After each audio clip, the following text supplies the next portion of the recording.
Gloucestershire will be playing in the knockout stages of the Vitality Blast after holding their nerve brilliantly to outdo Surrey by 5 runs in Bristol.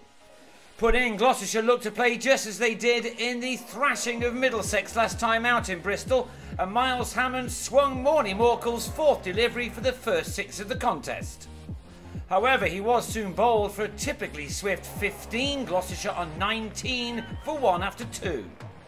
Morkel was helped by 2 tight overs from Jade Dernbach at the other end, and that may have led to the loss of Michael Klinger, who was held by his fellow countryman Nick Maddinson for 9. And when Ian Cobain found the hands of Jason Roy as Morkel struck for a second time, the batsman gone for 9, the home team had made it to 58 for 3 by the end of the power play.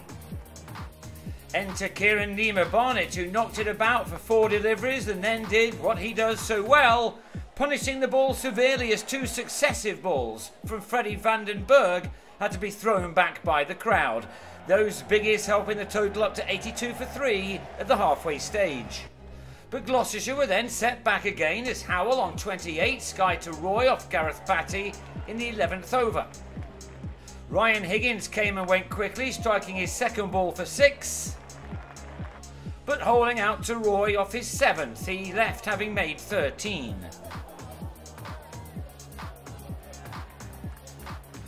The pitch was certainly not as good for batting on as last time out, but the boundaries did come on occasions, Jack Taylor clearing the rope this time off Clark. Taylor had made 17 when he offered Morkel his 3rd wicket for figures of 3 for 34. Gloucestershire left on 126 for 6 with 4 overs remaining. Barnett had been starved of the strike but now tried to take over, his 3rd maximum, taking him to 43. And he made it to his 50 off his 34th delivery with 6 number 4. When the Kiwi is in this kind of form, Gloucestershire's chances of making it to finals day look all the better. Those last 2 sixes came off the last balls of the 18th and 19th over, and Gareth Broderick now finished off the innings in the same way. Gloucestershire pretty happy to have got to 174 for 6, Barnett ending with 57 of them. So to the Surrey reply, and this was the first ball of it.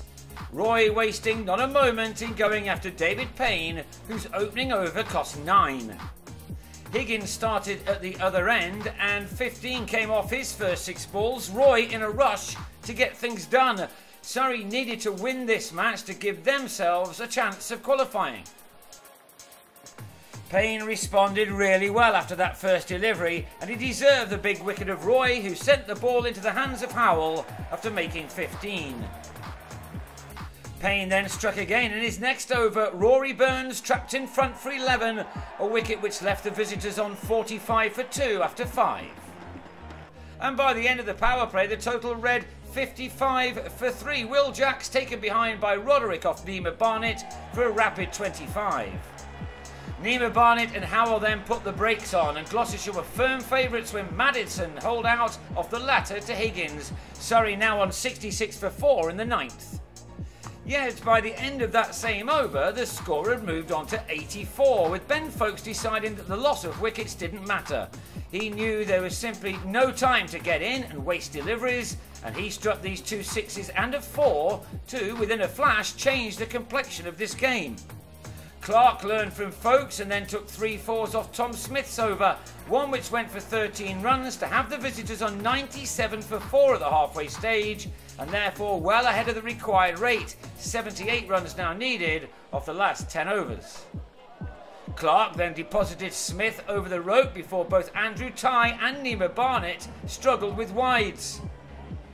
Clark used all of his experience to wait for the ball he needed to hit into the distance, he and Folkes guiding their side towards the winning line with a stand of 78, those runs being made of 44 deliveries. So now only 34 were wanted from the final 5 overs, but back came Gloucestershire. Howell removed Clark for 35, Cobain with the catch. And the bowler's 3rd wicket came in the same over. Vandenberg's stumps disturbed as he fell for a duck. Surrey now needing 30 from the final 4.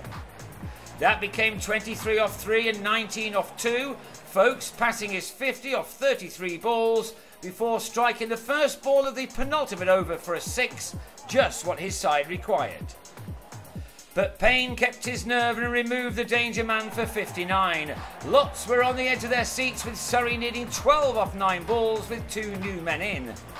Payne was quite brilliant, and his next 3 balls were all dots for figures of 3 for 29, so now a dozen were needed off 6 balls, and Higgins delivered a special final over, one which cost only 6, as Gloucestershire confirmed their place in the knockouts. They took this match by 5 runs and now just need to ensure they put themselves a home tie in the quarters by beating Sussex at home next Thursday.